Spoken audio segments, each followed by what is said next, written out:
আমার বাড়িতে দাওয়াত দিয়ে খাওয়াবো। এটা হলো কাফিরদের লিডার উকবে ইবনে মুঈত চিন্তা করে। আর উকবে আমি মুঈতের মনে মনে চিন্তা, মোহাম্মদ যে কোনো শর্তই দেখ না কেন সেই শর্ত মেনে আমি আমার বাড়িতে মোহাম্মদকে দাওয়াত খাওয়াবোই খাওয়াবো। পয়গম্বর আরবি বলে, উকবে ইবনে মুঈত আমি তোমার বাড়িতে যাব, শর্তটা হলো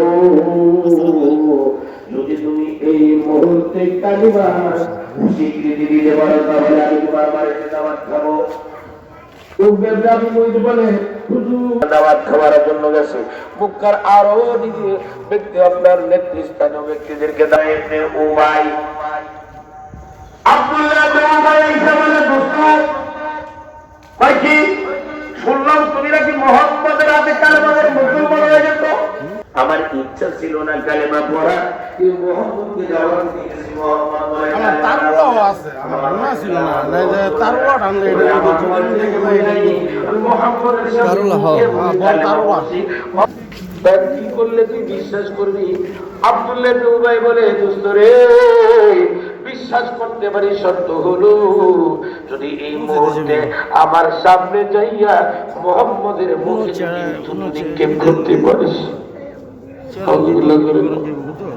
যাকে ইয়া ওয়াইলাতা লাইতানি লাম আত্তাখিযু ফুলানান খলিলা, হাবিব আমার আপনি চিন্তা করবেন না, আপনি কোনদিন চিন্তা করবেন না, দুনিয়ার মাঝে যারা বন্ধু বন্ধুর কথা শুনি না, আজকে আপনার গায়ে শুধু নিক্ষেপ করছে, আপনার অন্তরের মধ্যে আঘাত দিয়েছে, বন্ধুগুলাই কিয়ামতের দিনে জানেন গুলাই তাদের দুই হাত গুলো এরকম কামড়াইতে থাকবে আর আফসোস করতে থাকবে আর বলবে, হায় হায় দুনিয়ার ময়দানে কেন নবীর পথে চললাম না, নবীর আদর্শ মানলাম না, নবীর পথ আর মত মানলাম না, আফসোস করবে আর বলতে থাকবে আর বলবে কেন দুনিয়ার ময়দানে বন্ধুর কথা শুনলাম, বন্ধুর কথা শুনে আমি নবীর গায়ে কিছু নিক্ষেপ করলাম, বন্ধুর কথা শুনে আমি আলেমের বিরোধিতা করলাম।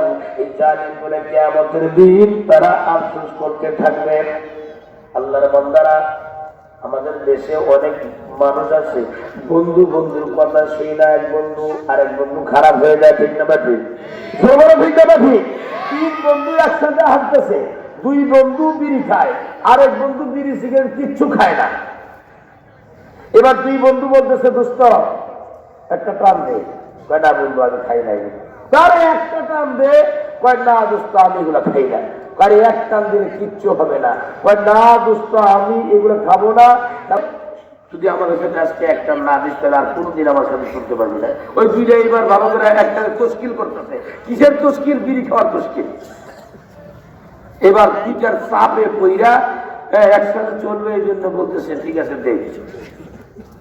এবার দিছে হালকা করে হাফ টান মারছে, ঠিক আছে আজকে হাফ টান দিই, ইচ্ছা করে কালকে কবি এক টান দিই, আজকে হাফ টান, কালকে এক টান, পরের দিন ফুল টান, ঠিক না ঠিক?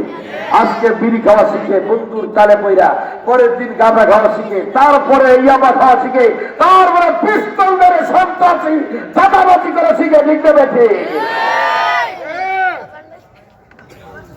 বন্ধু বন্ধুর কথা শুইনা আজকে দুনিয়াতে আমাদের দেশে অনেক যুবকগুলো নষ্ট হয়ে যেতেছে। এক বন্ধুর মোবাইলে কিচ্ছু নাই, কেবল নতুন মোবাইল কিনছে, আর দুই বন্ধু যায় বলতেছে, কিরে দোস্ত মোবাইল কিনলি? কয় হ্যাঁ। এদিকে কি করবি?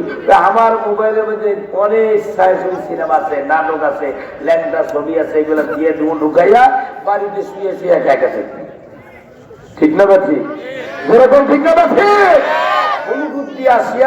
পার করে দেয় আর ওই বন্ধু শুয়ে শুয়ে দেখে, আর এই বন্ধুর কারণে আরেকটা বন্ধু খারাপ হয়ে যায়।